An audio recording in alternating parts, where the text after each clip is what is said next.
Why did Joe Don Baker not reprise his role as Buford Pusser in the two sequels that followed the original movie? Also, have you ever wondered who else wanted to be Buford Pusser in the movie? You might be surprised. So stay tuned and we'll share some information with you on both of those subjects.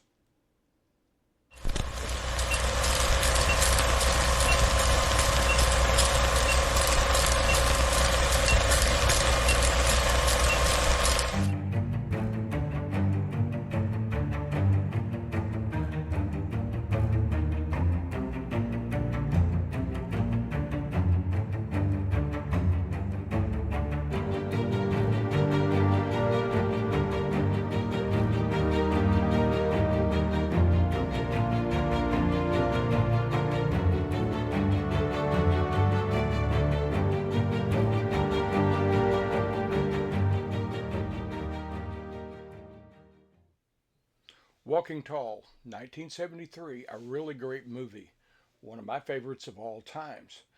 Now, Joe Don Baker played the leading role in Walking Tall, and he never returned for the sequels. People want to know why, so I thought I would share what he had to say about it. There.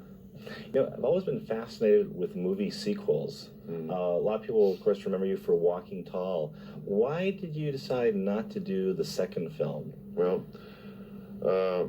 unbeknownst to us when we were making, this is alleged, I don't know if legally, whatever, so this is alleged. Unbeknown to us, they made that movie to be a tax shelter loss.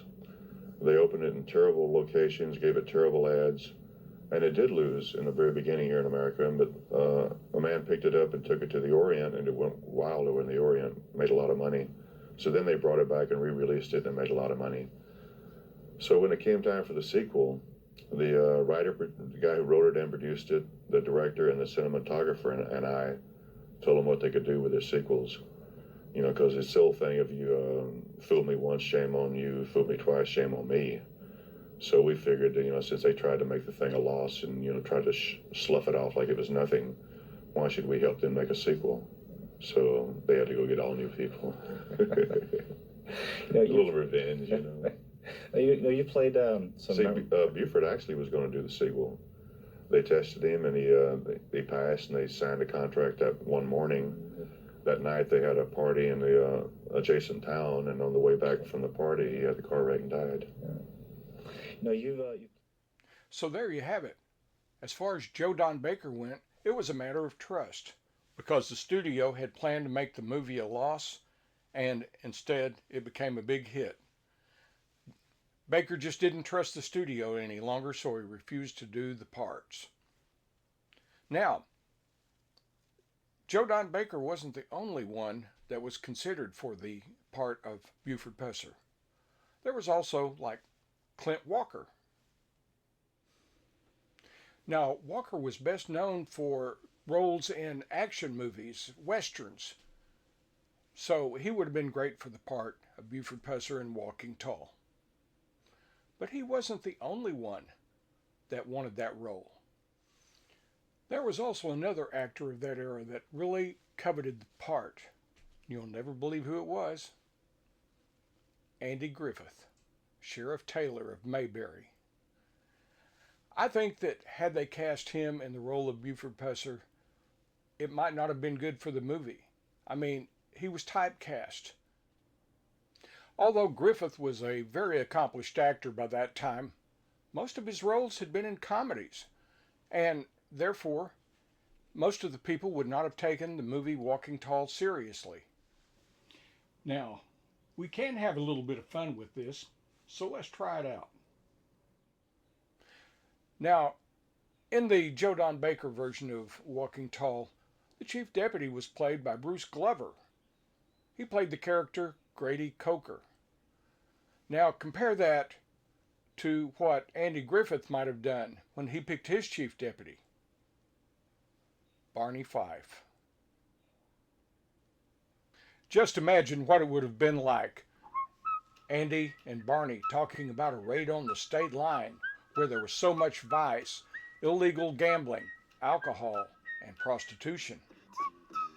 Imagine Barney hearing this for the first time, that he is to make a rest in the trailers out in the parking lot of the Shamrock.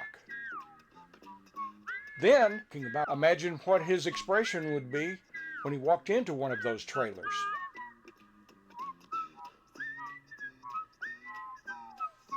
And with everything going on at the state line, with the vice, the prostitution, illegal alcohol, the gambling, they needed somebody to infiltrate the state liners.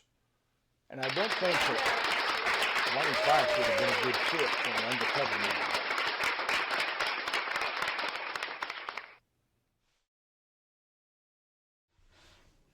Now, in all seriousness, if Andy Griffith had been picked to play the role of Buford Pusser, I seriously doubt that they would have picked Barney Fife to be his chief deputy. Now, while I do admire Andy Griffith and Don Knotts for their performances as Andy Taylor and Barney Fife, I just don't think that Andy would have been the right fit for Walking Tall because of typecasting. So folks, that's it for today. We've had a little fun. We'll be back Thursday with another episode of Buford Pusser, The Other Story, where we'll keep following up on events that occurred after the ambush. So until then, just remember, the truth has no agenda. One last thing. The TBI is still taking tips on the murder of Pauline Pusser. If you have any information, please call 1-800-TBI-FIND. That's 1-800-TBI-FIND. Let's get justice for Pauline. I want to thank everyone for hanging with me. You know, this has been a difficult journey for a lot of people. Buford Pusser is a man they once saw as a hero. You know, and I was a big Pusser fan at first myself. Then I started to learn the real story. You know, it's one of those things where you have to almost forget everything you know about Buford Pusser, start all over, and just look at the facts. You have to learn to make decisions with your head, not your heart, when it comes to this story. So, you know, it's one of those things where you have to let the evidence speak. At any rate, I just wanted to say thanks for hanging in with me. I know that a lot of us take criticism over the story that we tell, but the truth has no agenda. So let's just go with that.